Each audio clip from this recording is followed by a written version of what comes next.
नमस्कार। आज के वीडियो में पढ़ेंगे हम संख्या पद्धति के बारे में, जिसे इंग्लिश में नंबर सिस्टम कहते हैं।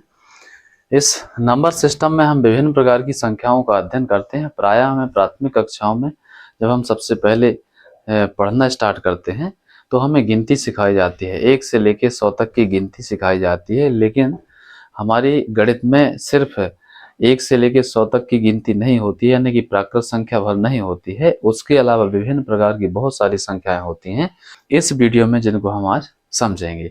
तो मुख्यतः संख्याएं जो है 3 प्रकार की होती हैं। एक होता है रियल नंबर, यानी कि वास्तविक संख्या। इस रियल नंबर की कुछ और नाम है, जैसे कि हम इसको कांस्टेंट नंबर भी कह सकते हैं या फिर नॉन वेरिएबल भी कहते हैं। जब बीजगणित पढ़ते हैं तो इसी रियल नंबर को नॉन वेरिएबल बोलते हैं। और नॉन वेरिएबल मीन्स होता है अचर संख्या और रियल नंबर मीन्स होता है वास्तविक संख्या। फिर इसके बाद जब ये वास्तविक संख्या को अगर अपन पढ़ते हैं तो गणितज्ञों ने दिमाग लगाया कि जब कोई भी वास्तविक चीज होती है तो उसमें काल्पनिक चीज भी होगी, यानी कि काल्पनिक संख्या भी होगी। तो उन्होंने फिर एक ऐसी संख्या की खोज की है जिसका नाम है इमेजिनरी नंबर, यानी कि काल्पनिक संख्या। काल्पनिक संख्या को दर्शाने के लिए अयोटा का चिन्ह होता है। इस प्रकार से आई के द्वारा दर्शाते हैं। इमेजिनरी का पहला लेटर जो है आई है, इसलिए इसी के नाम पे ये अयोटा इसको बोलते हैं। इसके नाम से जो है काल्पनिक संख्या को दर्शाते हैं। यहाँ पे जो √-1 लिखा हुआ है इसको हम इमेजिनरी नंबर कहते हैं, यानी कि काल्पनिक संख्या कहते हैं। फिर नेक्स्ट संख्या जो होती है जिसको हम वेरिएबल कहते हैं, यानी कि चर संख्या।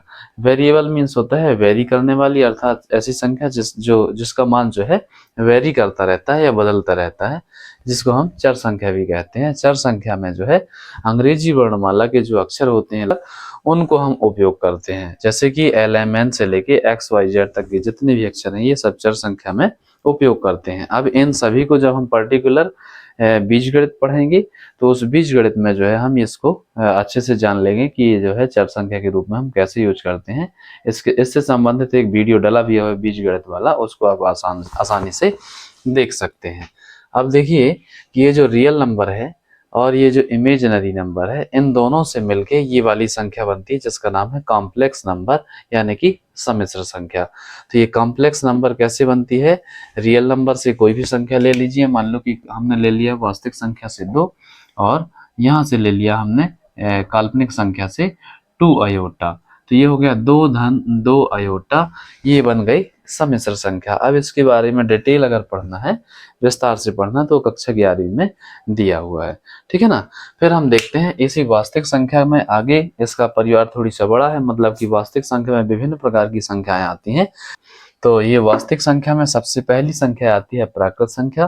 फिर प्राकृत संख्या में अगर हम 0 को ऐड कर देते पूर्ण संख्या मिलती है, और इसी पूर्ण संख्या में जब हम माइनस वाली भी संख्याएं अगर लिख देते हैं तो हमें पूर्णांक संख्या मिलती है।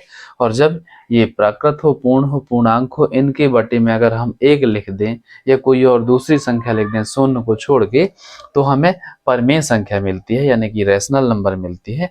और इसी प्रकार से हमें अगली संख्या जो है इरेशनल संख्या मिलती है, जिसको हम परमेय संख्या के रूप में नहीं लिख सकते, यानी अंश बटे हर के रूप में जिस संख्या को नहीं लिखा जा सकता उस संख्या को अपरमेय संख्या कहते हैं। अब ये जो है परमेय और अपरमेय संख्या को अच्छे से समझने के लिए इसमें हम दशमलव का सहारा लेंगे, यानी कि दशमलव के माध्यम से इसमें हम दोनों चीजों को अच्छे से समझने का प्रयास करेंगे, मतलब परमेय और अपरमेय को।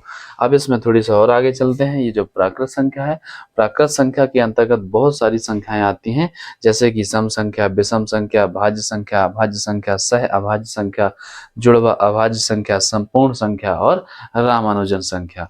तो इसमें जो है ये जो मैंने अभी हिंदी से नाम बताए, इनको और दूसरे कौन कौन नामों से पहचानते हैं, इंग्लिश में इनको क्या कहते हैं, तो ये भी जान लीजिए। जैसे ये सम संख्या को अपन इवन नंबर कहते हैं, विषम संख्या को ऑड नंबर कहते हैं। इसी प्रकार से ये जो भाज्य संख्या होती है इसको और हिंदी में हम संयुक्त संख्या या यौगिक संख्या भी कहते हैं। और इसका जो इंग्लिश नाम होता है इसको हम कंपोजिट नंबर कहते हैं। किसको? भाज्य संख्या को। इसी प्रकार से जो अभाज्य संख्या है इसे इंग्लिश में प्राइम नंबर कहते हैं, और हिंदी के और दूसरे नाम इसके क्या होंगे? अभाज्य संख्या के असंयुक्त नंबर या फिर रूढ़ संख्या, ठीक है ना। कंपटीशन एग्जाम वगैरह में ऐसा पूछता है कि रूढ़ संख्या के बारे में जो है थोड़ी सा बताइए, या फिर अभाज्य संख्याएं बताइए या रूढ़ संख्या बताइए। तो कई लोगों को ये जो है डाउट हो जाता है कि रूढ़ संख्या क्या है। हमने तो भाज्य और अभाज्य पढ़ा है, सम और विषम पढ़ा है, तो इसी अभाज्य संख्या को ही रूढ़ कहते हैं। फिर इसके बाद है को प्राइम नंबर। तो को प्राइम नंबर यानी कि सह अभाज्य संख्या। तो ये जो सह अभाज्य संख्या है यानी कि फिर असह अभाज्य संख्या जो है, असह भाज्य संख्या, इसमें क्या होता है कि इसमें कोई भी हम दो संख्या लेते हैं या जिनके बीच का अंतर एक होना चाहिए, और ये कैसी संख्या होंगी, प्राकृतिक संख्या। यानी कि ऐसी कोई दो प्राकृतिक संख्या जिनके बीच का अंतर एक हो और उनका HCF कितना हो, एक हो, यानी कि उनके बीच का जो है उभयनिष्ठ गुणनखंड एक होना चाहिए और उनके बीच का अंतर भी एक होना चाहिए, तो वो कहलाती हैं असहभाज्य संख्याएं। फिर इसके बाद है twin prime number. Twin prime number का मतलब ऐसी दो प्राकृतिक संख्या जिनके बीच का अंतर कितना होना चाहिए, दो होना चाहिए, लेकिन उनका उभयनिष्ठ गुणनखंड एक होना चाहिए, जिनको अभी अभी अपन थोड़ी सा विस्तार में आगे समझेंगे। मैं सिर्फ अभी ऐसे साधारण रूप से बता रहा हूँ। फिर इसके बाद है समझते हैं परफेक्ट नंबर।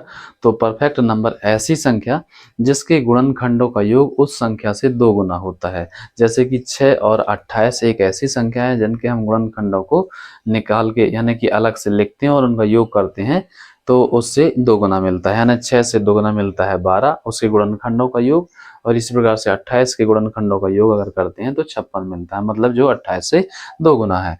फिर इसके बाद ये जो रामानुजन संख्या है, तो रामानुजन संख्या ऐसी संख्या है जिसमें कि हम दो संख्याओं के घनों का योग अगर करते हैं तो हमें 1729 मिलना चाहिए।